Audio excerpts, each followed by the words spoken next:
Hola, buenas tardes. Em, Vamos a empezar con la explicación de la unidad 4, el conocimiento científico. En principio, este tema tiene tres apartados, de los cuales solamente me voy a detener en el primero y el segundo. El primer apartado habla sobre el proceso de conocimiento en general y cómo la filosofía, desde su origen, se ha ocupado de explicar cómo podemos conocer los seres humanos a partir de dos planteamientos genéricos que podríamos denominar realismo e idealismo, y que voy a explicar muy brevemente, aunque no aparece en el libro, pero considero que es muy importante. En la primera, o el primer planteamiento, el realismo, tiene que ver con la posición que adopta el sujeto de conocimiento. Cuando hablamos de conocimiento siempre tenemos que tener en cuenta que hablamos por un lado de un sujeto que conoce y por otro lado de un objeto que es conocido. En el planteamiento del realismo filosófico, en los cuales se encuadraría prácticamente toda la filosofía hasta el siglo XVII, la realidad, el objeto, se considera que es independiente del sujeto que es conocido. Esto aparentemente es muy trivial, pero hay que tener en cuenta que a partir del siglo XVII, sobre todo con la aparición de la filosofía de Descartes, nos vamos a desplazar desde el polo del objeto al polo del sujeto. ¿Esto qué quiere decir? Que ya los pensadores, los filósofos y las filósofas no tienen tan claro que el objeto conocido sea independiente del sujeto que conoce.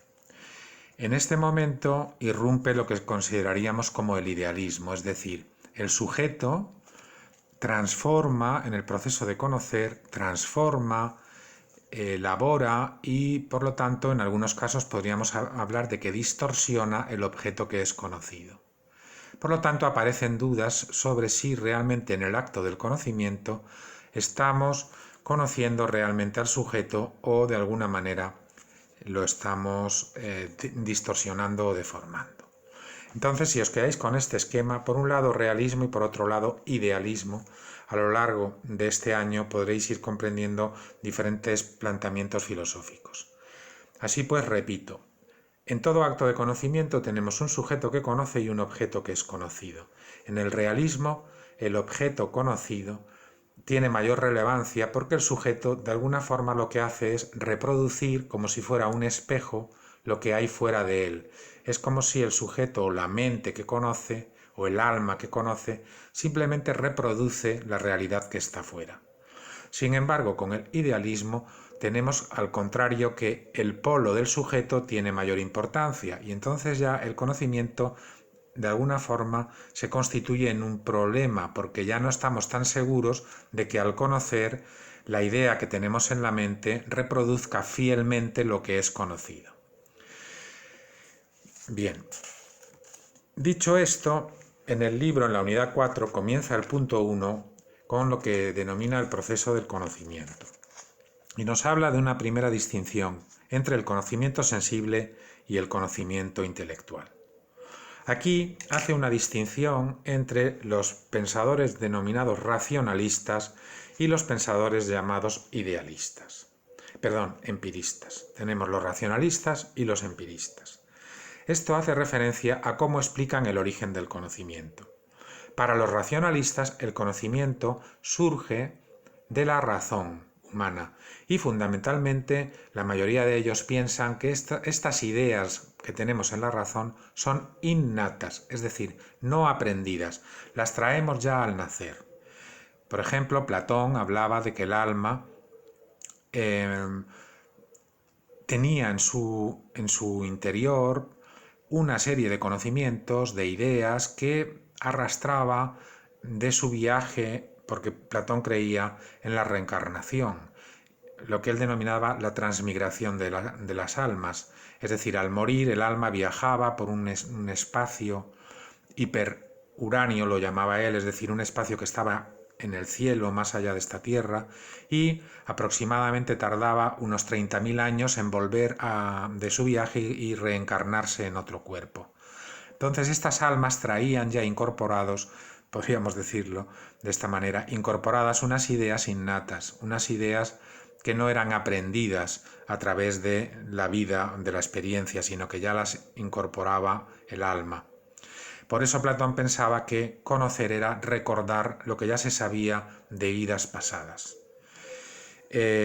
Hubo también otros racionalistas que consideraban que había ideas innatas sin necesidad de creer en la transmigración de las almas, por ejemplo Descartes, el cual pensaba que todas las ideas matemáticas y las ideas metafísicas eran conceptos innatos.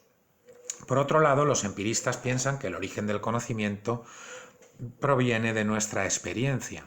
¿Y qué se entiende por experiencia? Por experiencia entendemos el conocimiento que hemos adquirido a partir de los sentidos, de la vista, del tacto, del olfato, es decir, cuando vamos aprendiendo a lo largo de la vida, vamos elaborando a partir de estos primeros datos de las sensaciones, de los datos sensoriales, vamos elaborando conceptos que siempre tienen su origen en esta experiencia sensorial. Hemos de tener en cuenta que estas sensaciones pueden ser externas, por ejemplo, referidas a un objeto, como puede ser un árbol, pero también pueden ser internas, como puede ser un sentimiento.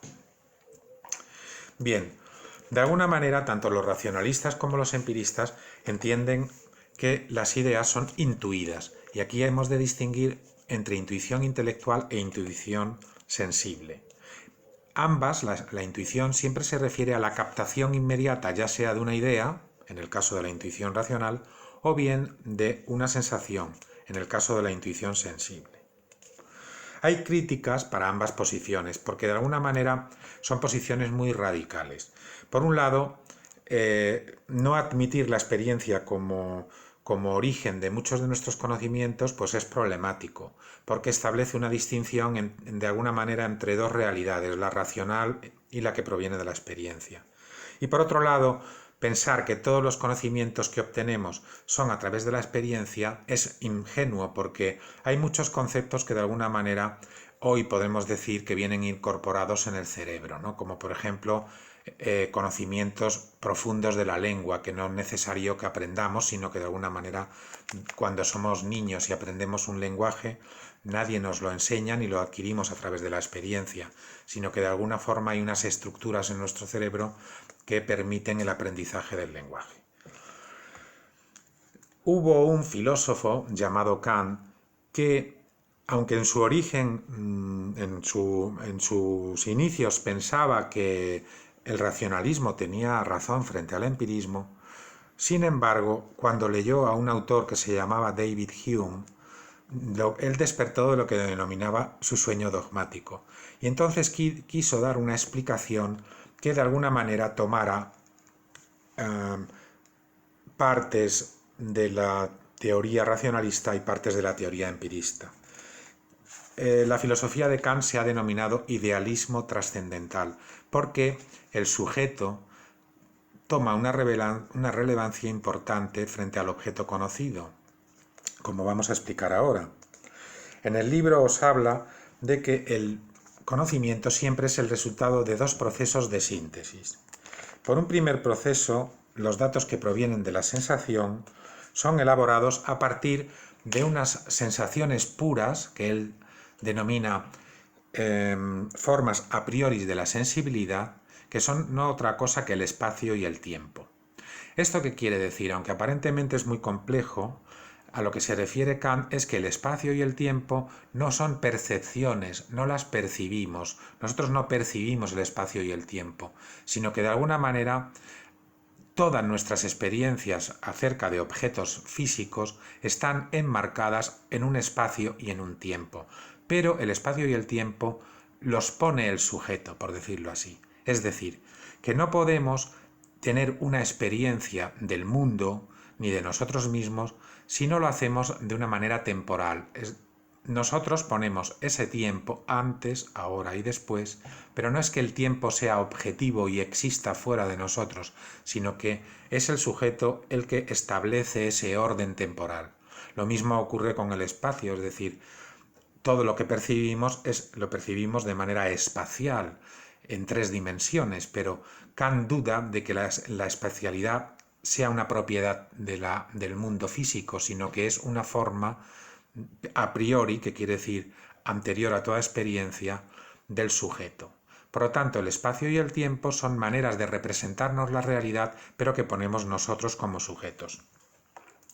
Y luego, por otro lado, como él distingue entre conocimiento sensible y conocimiento inteligible, el entendimiento, que es la facultad de pensar conceptos, también tiene unos conceptos llamados categorías que no tienen un significado concreto, es decir, que van más allá de la semántica, no tienen un significado, pero que organizan los conceptos empíricos. Es decir, un concepto empírico puede ser naranja, mesa, cielo.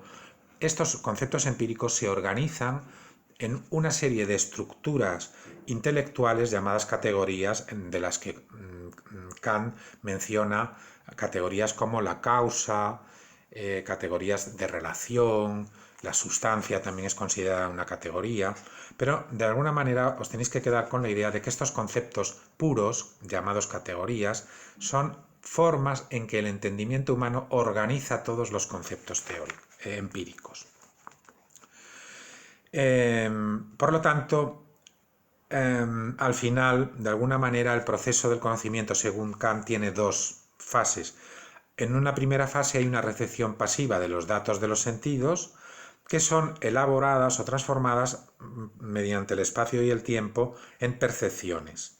Y luego el conocimiento intelectual, de alguna manera, sintetiza estas heterogéneas sensaciones o percepciones, las sintetiza y elabora a partir de unos conceptos o esquemas mentales llamados categorías, unos conceptos que permiten de alguna manera pensar el mundo.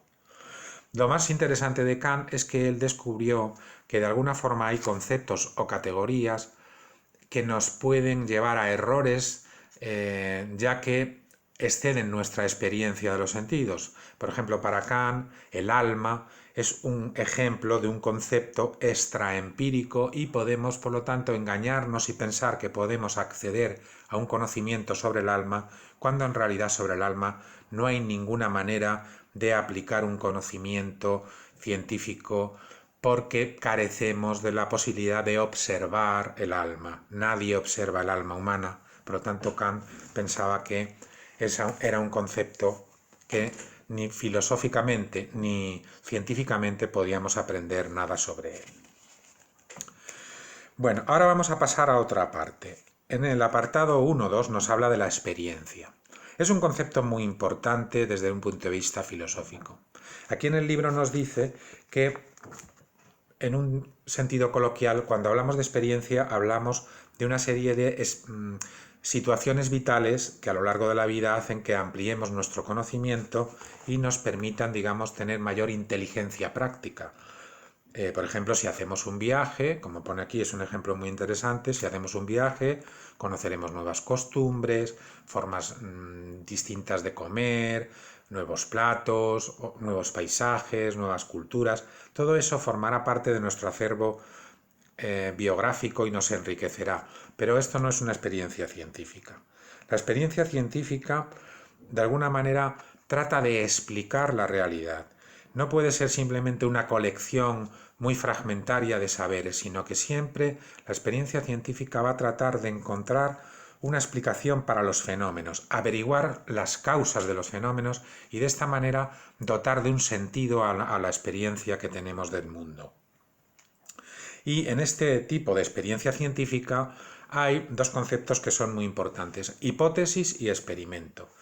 Estos conceptos los explicaremos más adelante, pero surgen sobre todo a partir de la época de la gran revolución científica del Renacimiento,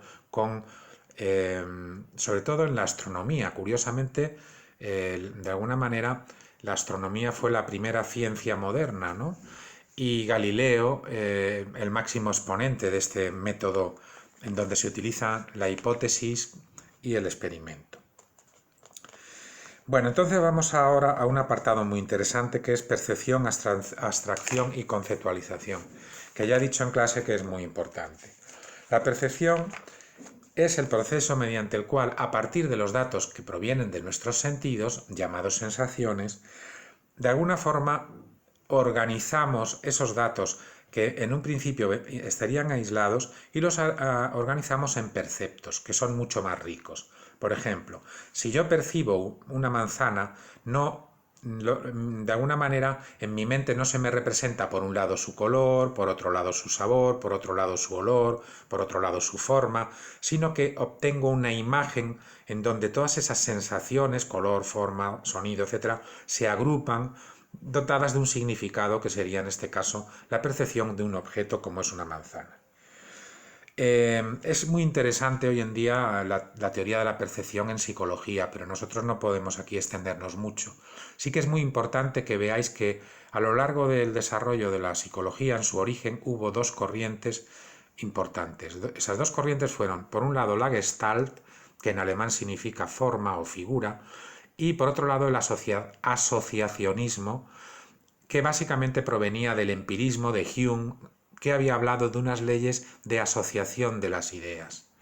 Entonces la Gestalt lo que dice es que nunca percibimos sensaciones aisladas, sino que siempre percibimos conjuntos organizados en figuras o formas, que tienen un sentido. Por otro lado, los asociacionistas decían que no, que las percepciones eran resultado de asociar mediante unas leyes de contigüedad, de temporalidad, asociar esas sensaciones que estaban aisladas, de alguna manera la mente las iba agrupando y constituyendo las percepciones. Hoy en día yo creo que esta dicotomía está superada porque la neuropsicología, las neurociencias en general han estudiado y se han ocupado del cerebro y de cómo el cerebro elabora y establece perceptos, que es un proceso muy complicado donde intervienen muchos módulos cerebrales diferenciados según las modalidades de la sensación, la modalidad visual, la olfativa, la auditiva, etc. Y cómo de este proceso tan elaborado y tan complejo podemos percibir el mundo. Lo más curioso de todo esto es que las neurociencias nos están diciendo hoy en día que de alguna forma el mundo que se representa en nuestro cerebro, ese mundo de ideas, de sensaciones, de percepciones, de alguna forma es creado por el cerebro para sobrevivir. Esto es un tema muy interesante que a lo mejor podremos en alguna ocasión hablar. Bien, de estas percepciones, como decía, que estarían dentro del nivel sensorial, aunque muy elaborado, de la percepción, interviene otra facultad que sería el entendimiento, o que hoy en día hablaríamos más de inteligencia. Ese entendimiento, de alguna manera, va a seleccionar de las percepciones rasgos o características comunes a muchas percepciones. Imaginaros que tenemos un mosaico, un almacén, un conjunto de percepciones diferentes, de las cuales nuestro entendimiento, nuestra inteligencia es capaz de seleccionar unos rasgos concretos de unas y de otras, estableciendo rasgos comunes y de esta manera realizando lo que podríamos entender como un concepto. Por ejemplo, imaginaros, siempre es muy interesante imaginarlo en el crecimiento, en el desarrollo de un niño. Cuando el niño está aprendiendo un lenguaje y está aprendiendo palabras, el lenguaje de alguna manera nos va ayudando a organizar estas percepciones mediante procesos de abstracción y elaborando, de alguna forma en la mente del niño se va elaborando unos conceptos más abstractos que hacen referencia a un conjunto de percepciones. De esta manera el niño aprende a utilizar un concepto como puede ser una mesa y distinguirlo de una silla, o un concepto como el de perro, distinguirlo